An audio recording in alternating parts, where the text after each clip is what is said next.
Assalamualaikum Ustadz. Waalaikumsalam warahmatullahi wabarakatuh. Ustadz, kalau dalam kasus perceraian suka ada pembagian harta gonogini. Bagaimana harta gonogini menurut hukum Islam? Apa istri yang menggugat cerai dapat bagian? Bagaimana dengan anak-anak? Apakah juga ada harta gonogini, Ustadz? Begini, kita bicara dulu tentang hartanya ya sebelum gonogini. Harta itu ada dua. Ada harta pribadi. Harta pribadi itu harta yang 100% milik suami sebelum menikah. Ya. Contoh, suami Anda sebelum nikah udah punya rumah. Udah punya aset sebelum nikah nih, ya, gitu. Dia sudah punya warisan dari orang tuanya. Nah, itu namanya harta pribadi. Istri Anda, walaupun udah menikah, istri Anda tuh dikasih rumah sama orang tuanya. Neng, ini nih untuk kamu. Nah, itu harta pribadi. Kenapa harta pribadi? Yaitu mah dikasih hibah dari orang tua kepada anak. Ya, gitu. Sekarang saya memberikan nafkah kepada istri saya. Rumah, mobil, itu harta pribadi istri saya. Karena saya kasih. Gitu. Paham ya? Nah, jadi ada harta pribadi. Harta pribadi. Yaitu harta yang didapat melalui warisan, melalui hibah pemberian, ya, melalui nafkah. Nah, itu harta pribadi.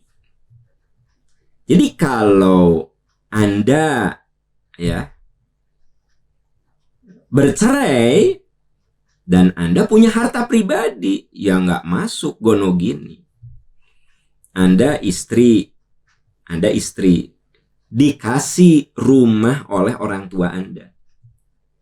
Nih, punya untuk kamu. Teteh ya, ti mamah ya untuk kamu. Lalu lalu anak Anda bercerai. Maka rumah yang Anda berikan nggak masuk ke harta gonogini. Itu mah rumah pemberian dari orang tuanya. Gitu. Ya. Anak Anda dapat warisan dari Anda. Anak kita dapat warisan dari kita. Itu harta pribadi. Jadi kalau bercerai nggak bisa jadi harta gonogini. Gitu. Tuh ya. Nah, harta gonogini itu adalah harta yang didapatkan dari ikhtiar pernikahan. Gitu. Itu baru disebut harta gonogini. Harta bawaan, harta hibah, harta warisan, bukan harta gonogini. Gitu. Ada orang yang rumah tangga dari nol.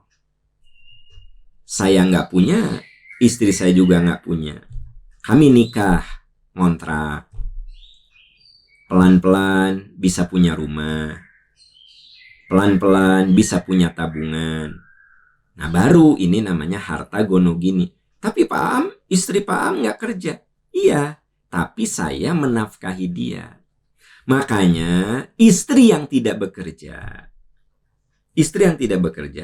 tetap dia mendapatkan harta gonogini dari harta yang didapat pasca pernikahan dari ikhtiar.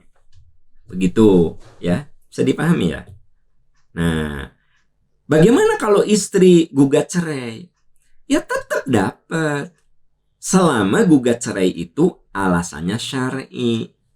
Misalnya, suaminya menzolimi istrinya, melakukan KDRT, misalnya ya, baik KDRT verbal ataupun fisik. Akhirnya si istri menggugat cerai. Ada gonogini? Ada.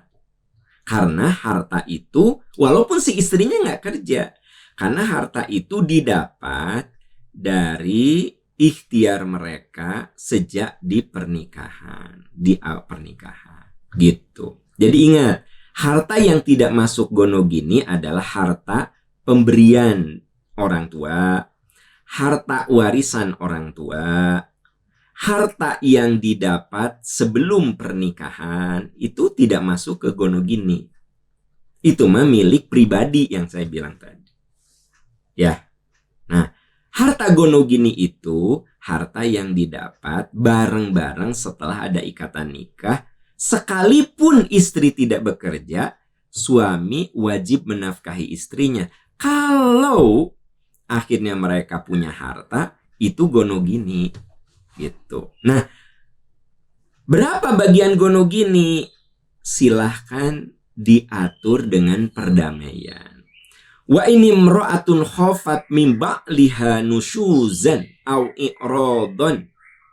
Bila seorang istri merasakan nusyuz, menerima nusyuz, kezoliman dari suaminya, fala junaha alaihima ayyusliha bainahuma.